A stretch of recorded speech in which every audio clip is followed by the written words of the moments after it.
జై హింద్, జై భారత్, జై తెలంగాణ. ఫ్రెండ్స్, నేను మీ Girish Daramuni. Welcome to our channel Chitragupt. వెనకటికి మన తాత ట్రంప్ ఉండే కదా, ఆయన ఖతార్ పోతే పాపం మన ట్రంప్ని వాళ్ళు సంతోష పెట్టనీకే 400 బిలియన్ డాలర్ల 400 బిలియన్ డాలర్ల ఓ పెద్ద జెట్ ఇచ్చిర్రు ఆయనకు. 747 ఇక అది ఎగ్దమ్ మహారాజా ప్యాలెస్ లెక్క ఉంటుంది. వెనకటికి ట్రంప్ అన్నాడు అనమాట, ఈ యుఎస్ ఎయిర్ ఫోర్స్ 1 ఏదైతే ప్లేన్ ఉంటుందో నేను ట్రావెల్ చేసేది జర లగ్జరీ లేదు, నేను ట్రంప్ని జర నా తీట తగ్గట్టు ఉండాలా అని చెప్తే అలా కట్టనిక మస్తు కాస్ట్ అయితే పైసలు అయితే అమెరికాలో పైసలు ఎడున్నాయి, ఆల్రెడీ 37 బిలియన్ డాలర్ల డెప్ట్ ఉన్నది, ఎట్లా తీర్చేది అని చెప్తే మనోడు జెట్ల మీద ఆశపడ్డాడు. వెనకటి ఇటకైలకు ఒక ఫ్లయింగ్ ప్యాలెస్ని తయారు చేసి పాపం ఖతార్ వాళ్ళు ఇచ్చిర్రు. ఖతార్ వాళ్ళు ఎందుకు ఇచ్చిర్రు అని అంటే, ఈ అమెరికా వాడు మాకేదైనా సేఫ్టీ అందజేస్తాడు, మాకేదైనా దేశంతో ఏమన్నా అయితే కాపాడడానికి వస్తాడు అని చెప్పి ఆశతో చేసిరు. కాకపోతే ఇలా ఆశలు ఇలా అడి ఆశలైనవి. ఏమైనా గిరీష్ అని చెప్పి మాట్లాడితే ఏమంటున్నానంటే, welcome to the international circus of diplomacy అని అంట. ఎందుకంటానంటే, ఖతార్ ఒక చిన్న దేశమే, మనకు దూరం మీదికేం చూస్తే ఒక కామా లెక్క కనిపిస్తుంది, కానీ అది మొత్తం ప్రపంచానికి ఒక ఫుల్ స్టాప్ పెడదామని అనుకుంటుంది, కానీ దానికి కూడా అంత పెద్ద సీన్ లేదు. అయితే చిన్న దేశమైన ఖతార్ గురించి మనం అప్రిషియేట్ చేయాల్సింది ఏంటనంటే, చిన్న దేశమైన ఖతార్ దగ్గర tornadoes, rafales, F-15 eagles, THAAD missiles, ఇక నిజంగా చెప్పాలని అంటే ఒక పెంటగన్, ఒక మినీ పెంటగనే, అది చిన్న పాటలో ఒక మినీ పెంటగన్ లెక్కనే పనిచేస్తుంది ఖతార్. అయితే ఈ పెంటగన్ షవర్మాలు ఉన్నదా, మళ్ళీ షవర్మాల పెంటగన్ ఉన్నదా ఈ ఖతార్లో అనేది నాకు అర్థమైతలేదు. ఎందుకు అర్థమైతలేదు అని అనేది ఇప్పుడు నేను మీకు ఆధారాలు పెట్టి ముంగట మాట్లాడతా.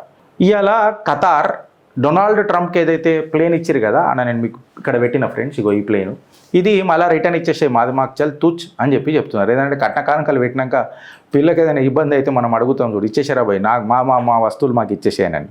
ఇంకా నయం పెట్టిన బిర్యానీ కూడా కక్కుమన్నారో లేదు మళ్ళీ నాకు తెలియదు, ఖతార్ వాళ్ళు నాకు తెలియదు. ఎందుకనంటే ఇచ్చిన గిఫ్ట్లు ఎవడిస్తాడు చెప్పు, నాకు అర్థం కాదు. అయితే ఇలా ఖతార్ అనేది ఏదైతే తోప్ మనం అని అంటాం కదా, అది కేవలం ఖతారీల వల్లనే అంత పెద్దగా కాలే, అమెరికన్స్ వల్ల కాలే. ఖతార్ ఇవాళ ఏదైతే దేశం అంత మంచిగా సమర్థవంతంగా ముంగడగోతున్నది అని అంటే, అక్కడ ఉన్న 30 మిలియన్ల భారతీయుల గురించి కూడా మనం ఒకసారి ఆలోచించాలి ఫ్రెండ్స్. ఆబ్వియస్గా దాని మీద మనం ఖచ్చితంగా చర్చించాలి. అయితే ఇక్కడ ఆఖరికి ఏమైపోయిందంటే ఖతార్ పరిస్థితి, మ్యాజిక్ షో చేద్దామని చెప్పి వచ్చిర్రు, కాకపోతే మ్యాజిక్ షోని చూద్దామని చెప్పి అందరు వచ్చిర్రు, కాకపోతే మెజిషియనే లేడు. మెజిషియన్ లేని మ్యాజిక్ షో ఎట్లుంటుందని అనేది ఇప్పుడు పంచాయతీ కదే. ఎట్లా అంటే, ఇజ్రాయెల్ ఏం చేసిందని అంటే ఫైటర్ జెట్లు తీసుకుపోయి ఖతార్ మీద బాంబు వేసింది. ఎందుకు వేసినావు రాబోయ్ మా మీద బాంబు అని చెప్పి మాట్లాడితే, మీ దగ్గర హమాస్ టెర్రరిస్టులు ఉన్నారు, మీకు చెప్పమంటే చెప్తలేరు మాకు, అందుకే నాకు నెత్తి తిరిగింది, నేను బాంబు లేచిపోయినా అని చెప్పారు. సరే మళ్ళీ ఎవడన్నా చచ్చిండారా అని అంటే అక్కడ తీసి చూస్తే బంకచెక్క మాసపత్రి మెల్లలే. కరెక్ట్గా చెప్పాలని అంటే, నిజంగా చెప్పాలనంటే, వీడికేని ఫైటర్ జెట్లు ఎప్పుడైతే ఇజ్రాయెల్కేని లేచినాయో మళ్ళీ ఖతార్ రేడార్లు అన్నీ యాక్టివేట్ కావాలి కదా, అలా థర్డ్ మిజైల్స్ అన్నీ యాక్టివేట్ కావాలి కదా, మళ్ళీ ఇవన్నీ సామాగ్రి అంతా ఇగో ఈ తీట ట్రంప్ దగ్గరనే ఉన్నారు కదా, మళ్ళీ అవన్నీ ఎందుకు సైలెంట్ కూర్చున్నాయి అని అంటే, అమెరికా మెటీరియల్ ఎట్లుంటుంది అన్నది మీకు అర్థమైందా? ఒక దిక్కేమో చైనా డూప్లికేట్ మాలు, సరే ఈడన్నా సక్కంగా చేస్తాడు అని అంటే, ఈడు చక్కగా చేస్తాడు అమెరికా వాడు, చేయడని అంటలేండి. కాకపోతే ఈడు ఏం చేస్తాడు తెలుసా, దొంగనికి తలాలు ఇస్తాడు. ఫర్ ఎగ్జాంపుల్, నేను ఒక వస్తువు కొన్నా అనుకుంటే అది నాది కదా, మళ్ళీ నా రూమ్ డోర్ లాకు నాకు నచ్చనోడు దొంగోడు ఎవడైతే నా ఇంటి మీద చోరీ చేస్తానన్నాడు, వానికి కూడా ఒక డూప్లికేట్ తాళం ఇచ్చిండు అనుకో, నువ్వు జర మెల్లగా తర్వాత చూద్దామని చెప్పిండు అనుకో, ఎట్లుంటుంది ఫ్రెండ్స్? ఇలా గట్లనే అయింది. ఎందుకంటే అమెరికన్ రేడార్స్ ఇజ్రాయలీ ఫైటర్ జెట్లను కనబెట్టలే, థర్డ్ మిజైల్స్ యాక్టివేట్ కాలే. ఎందుకంటే దొంగోడికి తాళం చేయి ఇచ్చిండ్రు, అమెరికన్ రేడార్స్ని సైలెంట్ చేసిండ్రు. మనం చూసినాం కదా ఎన్నోసార్లు. F-16లు అందరికి అమ్ముతారు, కాకపోతే అమెరికాకు చెప్పి బొంబార్డు చేయాలి. అంటే ఈయన అయ్యా పీకనికే మీ అలా కొన్నాం రాబాయి ఇవన్నీ సామాన్లు అని చెప్పి అడుగుతారు అనమాట. ఒక ఇది పరిస్థితి. ఇక ఎట్లున్నదిగా మీకు కోఆర్డినేషన్ హే అని చెప్పి మాట్లాడుతున్నారు. ఎందుకు అడుగుతున్నారు అని అంటే ఫ్రెండ్స్, మీరు అర్థం చేసుకోవాలా, హమాస్ లీడర్లను టార్గెట్ చేయడానికే ఇజ్రాయెల్ బాంబులు వేసింది. కాకపోతే అక్కడ చూసేసరికి ఏం కనిపించినాయి అంటే ఖాళీ కుర్చీలు కనిపించినాయి. మళ్ళీ ఇప్పటిదాకా మీరు ఎందుకు వేసారంటే, ఉన్నారనుకునే ఇష్టం వాళ్ళు తప్పించుకున్నారు, ఒక ఇద్దరికి తగిలింది, ముగ్గురు మిక్స్ అయినరు అని చెప్పి చెప్తారు. ఇలా కంప్లీట్గా ఒక బిగ్ బాస్ డిప్లొమసీ నడుస్తుంది, ఎస్పెషల్లీ గల్ఫ్ కంట్రీలలో. ఎట్లా అంటే UAE, Oman, Bahrain, Jordan, Saudi వీళ్ళందరూ కరెక్ట్గా చెప్తే, అరే మీకు నచ్చినా నచ్చకపోయినా కొంతమందికి చెప్తున్నా, US అమెరికా మిమ్మల్ని ఉంచుకున్నది రాబోయ్. UAE కానీ, ఒమాన్ కానీ, బహ్రెయిన్ కానీ, జోర్డాన్ కానీ, సౌదీ కానీ అమెరికా ఉంపుడుగా మీరు గుర్తుపెట్టుకోండి. మీరు ఏదో పెద్ద తోపుగాన్ల లెక్క, మీరు ఏదో వారియర్ల లెక్క బిల్డప్లు కొడతారు, కానీ అమెరికా మిమ్మల్ని పచ్చిగా ఉంచుకున్నది. ఈ ఇన్స్టాగ్రామ్ ఫిల్టర్లు పెట్టుకొని మీ మూతబరి చెల్లాస్తానంటే చెల్లదు. ఎందుకంటే ఇప్పుడు ఒకసారి అర్థం చేసుకుంటారా భయ్, నేను మీకు సపోర్ట్ చేసి మాట్లాడుతున్నా. ఖతార్లో ఎప్పుడైతే ఇజ్రాయెల్ ఫైటర్ జెట్లు లేచినామో మీ రేడార్లు పనిచేయలే. ఇంకా అమెరికాకు సమర్థించి మాట్లాడతారు చూడు మీరు.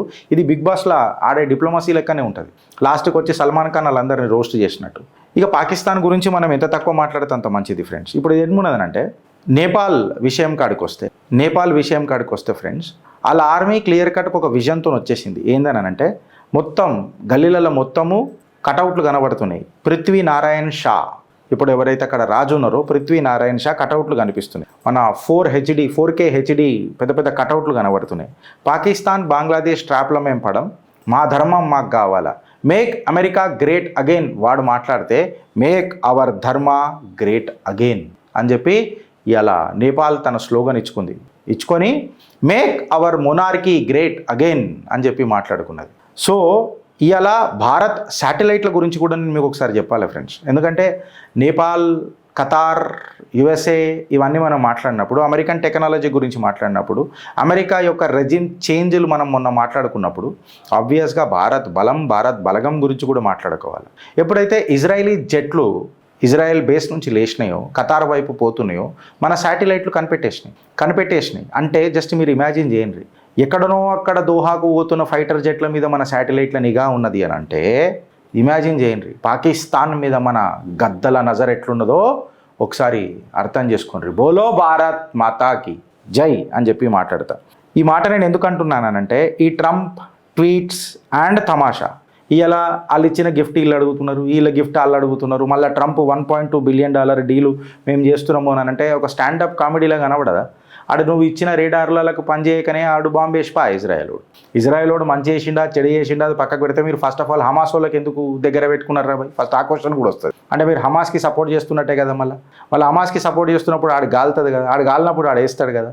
సరే న్యూట్రల్ స్టాండ్ తీసుకొని మాట్లాడితే సరే ఇజ్రాయెల్ ఫైటర్ జెట్లు ఇవ్వటంగానే పాపం ఈయన రేడార్లు పనిచేయక మళ్ళీ ఈ రేడార్లు ఎవరు అంటే అమెరికా. బట్ మన శాటిలైట్లు జస్ట్ ఇమాజిన్ చేయండి ఫ్రెండ్స్. సో ఇది ఎట్లుంటుంది అని అంటే కంప్లీట్గా వాషింగ్టన్లో ఒక ప్రియతమైన కామెడీ షో నడుస్తున్నది, మ్యాజిక్ షో నడుస్తున్నది without a magician. Actual real battle కూడా మన భారత్లో ఇంకా మిగిలే ఉన్నది. ఎందుకనంటే Modiji operation Sindoor was absolutely great success, అందులో డౌటే లేదు. కాకపోతే ఇవాళ మనం గట్టిగా మాట్లాడాలా. ఎలాన్ మాస్క్ యొక్క స్పేస్ ఎక్స్ మిషన్కి మనం ఖచ్చితంగా జవాబు ఇవ్వాలా. జుకర్బర్గ్ గాడి పొగరును అంచేయాలా. మెటా ఏదైతే పెద్ద నాటకాలు చేస్తుంది కదా, వాట్సాప్ అని, ఫేస్బుక్ అని, ఇన్స్టా అని, ఈ ప్లాట్ఫామ్స్లలో డిజిటల్ ప్లాట్ఫామ్స్లలో మన పెత్తనం మొదలెట్టాలా. మనకు గూగుల్ చేస్తుంది మోదీజీ, దీని మీద కూడా మనం గట్టిగా కన్నేసి పెట్టాలా. అంకల్ శామ్కి మన డిజిటల్ చాబీ ఇవ్వద్దు అని చెప్పి నేను మాట్లాడతా. మనకు కూడా మన బిల్డింగ్ ప్లాట్ఫామ్స్ ఖచ్చితంగా చేసుకోవాలి. ఇవాళ ఖతార్ ఒక పవర్ బ్రోకర్ అయి పెద్దగా నిలబడదామని అనుకుంది గల్ఫ్లో, కాకపోతే దాన్ని ఒక బేబీ సిటర్ చేసి పడేసారు. ఇవాళ ఇజ్రాయెల్ కూడా బాంబులు వేసింది, కాకపోతే నిజంగా చెప్పాలనంటే ఖాళీ కుర్చీల మీద కూడా బాంబులు వేసి వచ్చింది. ఇవాళ పాకిస్తాన్ ఏమో మేము ఆ ప్లేన్లు వలగొట్టినామని చెప్పి మెడల్ వేసుకుంటుంది. కట్టలు గట్ట అసలు లారీలలో తీసుకుపోయారు. రఫేల్ పడతా లారీలో ఆ రోజే చెప్పిన నేను. నేపాల్లో మా ధర్మం మాకు కావాలా అని చెప్పి పోరాటం మొదలైంది. మా రాజు మాకు కావాలా అని చెప్పి మొదలైంది. ట్రంప్ మా గిఫ్ట్లు మాకు ఇచ్చేయ్రి అని చెప్పి ఖతార్లో మొదలైంది. బంగ్లాదేశ్ దిక్కు దివాలం లేకుండా పోయింది, పాకిస్తాన్ అయితే అసలే లేకుండా పోయింది. కాకపోతే ఈ తమాషాల భారత్ ఒక రిఫరీ లాగా నిలబడ్డది friend. Whether it may be a military strategy, whether it may be a digital మన స్ట్రాటజీ, ప్రతి దాంట్లో భారత్ ఒక రిఫార్మిస్ట్గా, ఒక సొల్యూషనిస్ట్గా, ఇన్ఫ్యాక్ట్ కరెక్ట్గా మాట్లాడాలంటే ఒక రిఫరీగా, ఒక ఎంపైర్గా నిలబడ్డది. రష్యా యుక్రెయిన్ మధ్యలో కూడా ఏదైనా మధ్యవర్తిత్వం చేయాలనంటే అది భారతే. ఇలా ఏ దేశం తీసుకున్నా ఎక్కడ మాట్లాడినా అక్కడ భారత్ యొక్క ప్రతిభ అండ్ భారత్ యొక్క పరాక్రమం లేకుండా ఆ చర్చ జరగదు, చర్చ కూడా జరగలేదు. భారతీయుడు అయినందుకు గర్వించు. కంటెంట్ నచ్చితే ఒక నలుగురికి షేర్ చేస్తానని ఆశిస్తున్నా. భారత్ మాతాకి జై.